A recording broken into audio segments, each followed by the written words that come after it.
Well, welcome back to all of those who have been visiting my channel, and a special welcome if this is the very first time that you have joined Reminisce with Terry.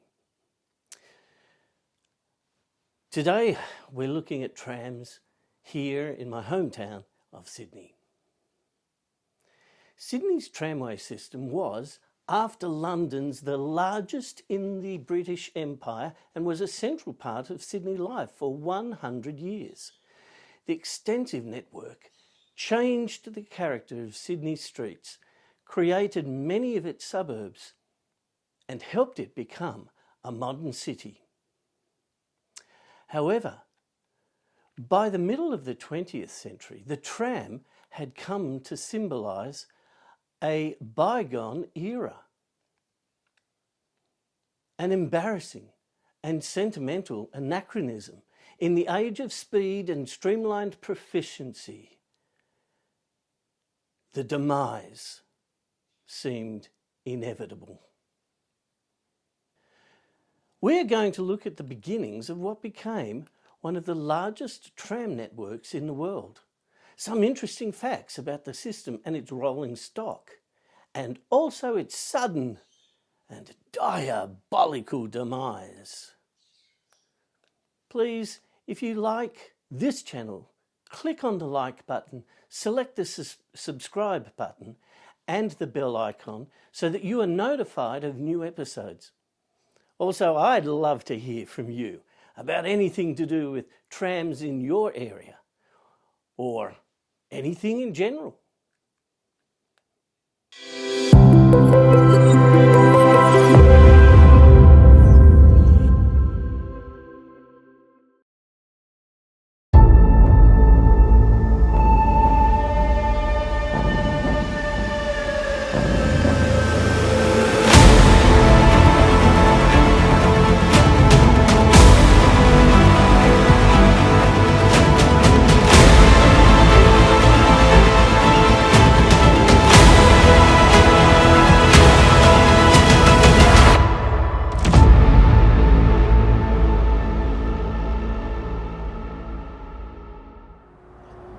In the distance we have a Sydney tram coming up to the tram stop here at the Tram Museum.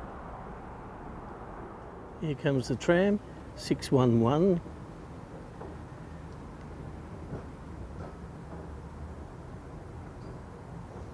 In the traditional green colours of Sydney transport.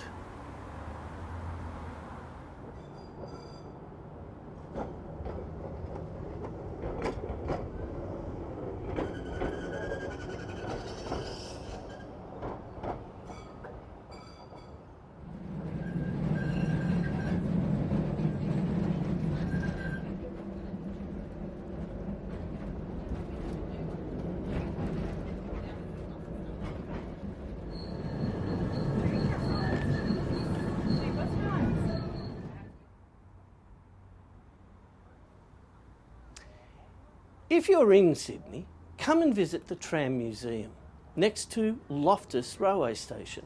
Now, before we go on, let's have a look at the main rolling stock of the Sydney system over the years.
Horse-drawn carriages prevailed in the streets of Sydney until 1861.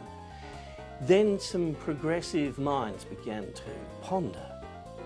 The introduction of trams as a method of transport for Sydney is closely linked with the opening of the first railway line from Sydney to Parramatta in 1855. From its inception, the original station was far from the docks and activity at the harbour and were around Cleveland paddocks at Redfern, quite some distance away. Redfern was felt to be too far removed from the city. Horse buses were therefore the only mode of public transport available for some years. The first tram was introduced in 1861. Being a horse-drawn tram travelling from the wharves at Circular Quay up Pitt Street and to the main Sydney terminus at Redfern. The fare for the journey was threepence.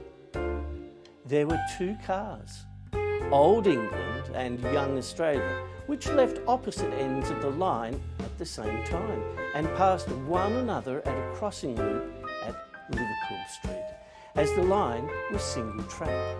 Popular at first, criticism became deafening after the death of musician and composer Isaac Nathan, whose great-great-great-grandson was the famous Australian conductor Sir Charles Mackerras. He fell under a tram travelling up Pitt Street. This was such a tragedy. Sir Isaac Nathan had composed the very first Australian opera. A special parliamentary committee recommended on November the 7th, 1866, that the rails be lifted. The line closed soon afterwards.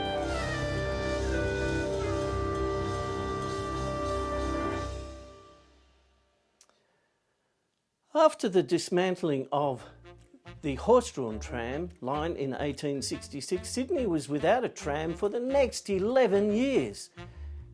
That all changed with the relatively new colony hosting the Great Exhibition at the Palace Gardens.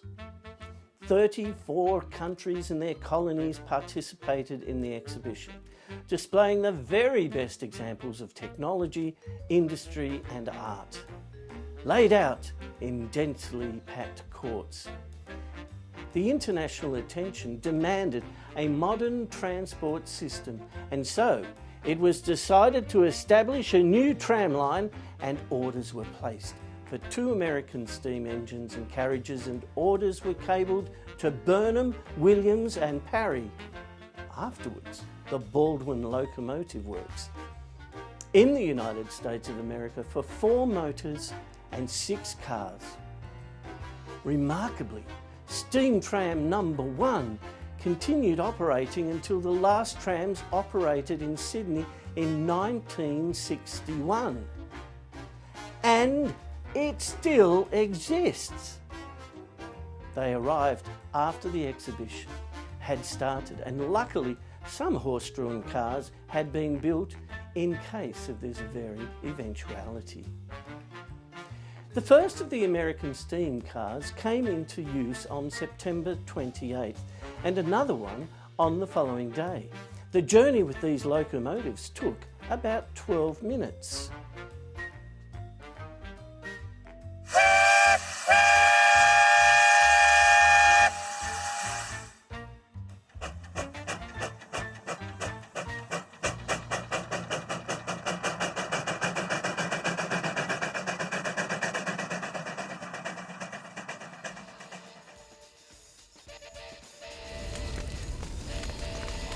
Unfortunately, the Garden Palace burnt down in 1882. Some say in very suspicious circumstances to save certain wealthy politicians and families who had convict connection. Steam trams and then electric trams ruled for the most part in Sydney. There were two lines that employed cable cars because of the steep hills involved that proved too difficult for steam in particular. One was on the north side of the harbour, where ferries were met by cable trams, which were towed to St Leonard's. The other was from King Street in the CBD to Edgecliff. Interestingly, the more extensive Melbourne system utilised cable trams far more than the Sydney network, even though Melbourne does not have the hilly terrain Sydney does.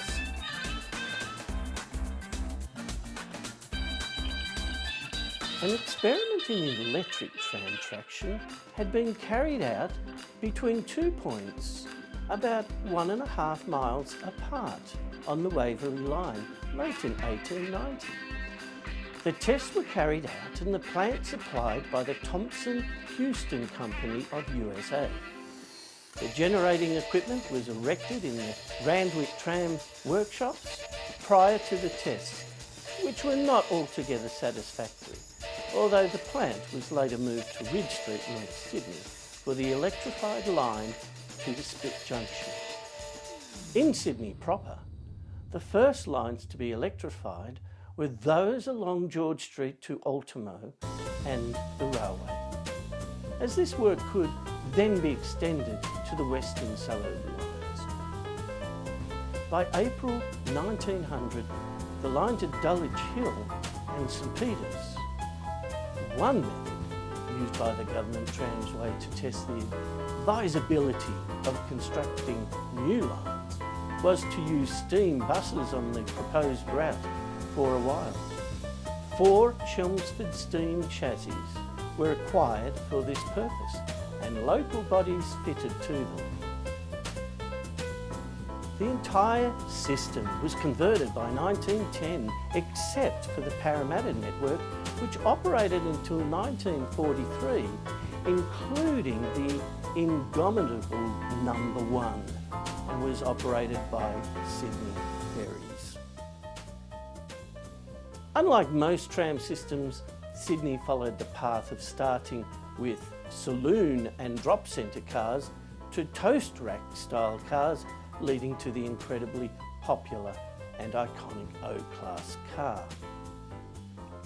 The O-Class can be seen here as 2 coupled O-cars pull up to the waiting shed and control tower at Railway Square.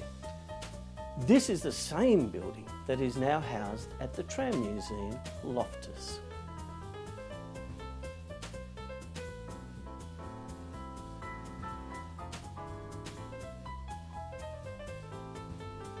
Revered, though football trams were for the number of passengers they could move, they were death traps for the conductors working them. On average, each day one conductor fell or was knocked off the footboard by passing motor vehicles, which had become very popular. In the 3 years 1923, 1924 and 25, there were 282, 289 and 233 accidents respectively to conductors on New South Wales tramways. The majority suffered fractured skulls. From 1916 to 1932, there were 4,097 accidents to tram employees, and from 1923 to 1931, there were 10,228 accidents to passengers having falls when alighting or boarding. 63 of the falls were fatal. Of the more than 100 falls reported of conductors, 1/4 died from their injuries.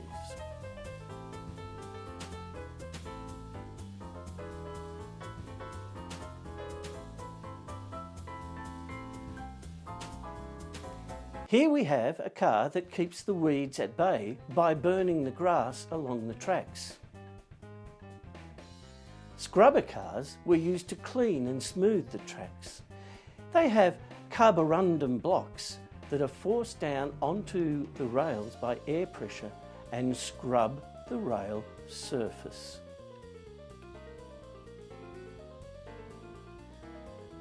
finally, the Balmain dummy, first introduced in our quiz about trams.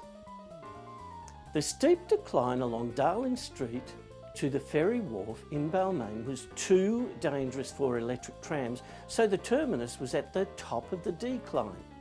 This caused much anguish for residents as it meant a long walk uphill from the ferry to the terminus. A solution had to be found. Installation of a cable car was prohibitively expensive. So a unique solution was found. There was a tunnel dug under the main tram line as the line was constructed, and a system of cables and hydraulics were installed above ground. Was a mini tram.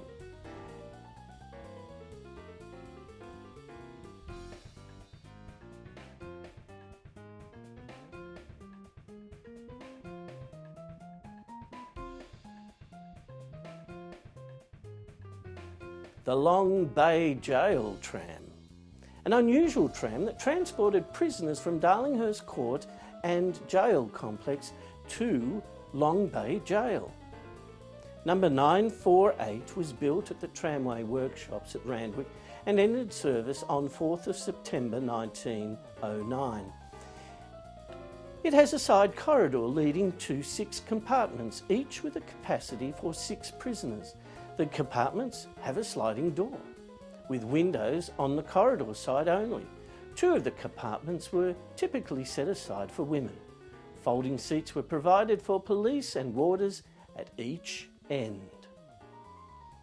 To cater for the prison tram, siding at Darlinghurst was extended into the police station during 1909 and 10, and a platform was provided within the police station. A short subway enabled prisoners to be transferred between the police station and the Central Criminal Court. Darcy Dugan escaped from the prison tram on the 4th of March 1946.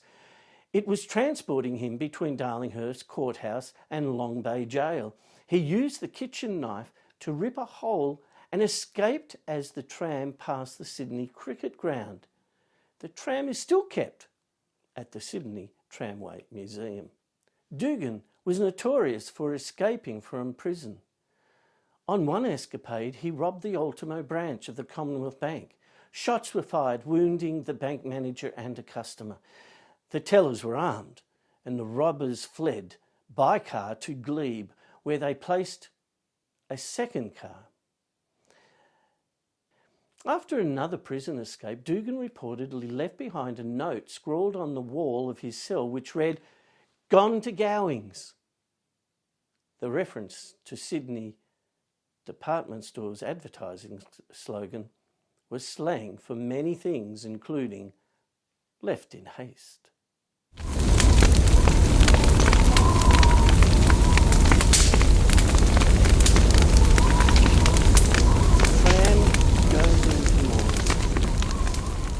Tram draped in black crepe made a 3-hour trip yesterday afternoon to mourn the closing of the Ultimo tram depot on Saturday. The tram, one of the latest types, was especially hired by the Sydney branch of the Australian Electric Traction Association. Overnight in 1961, tracks were lifted or covered with tar, power lines torn down and trams torched. A government making certain that the Sydney tram was dead.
Trams in the guise of light rail are back. Once again, the bells and rumble of trams can be heard in downtown Sydney. And to start at least. Like, subscribe and share if you have enjoyed the journey through Sydney's tram history. A history with a future.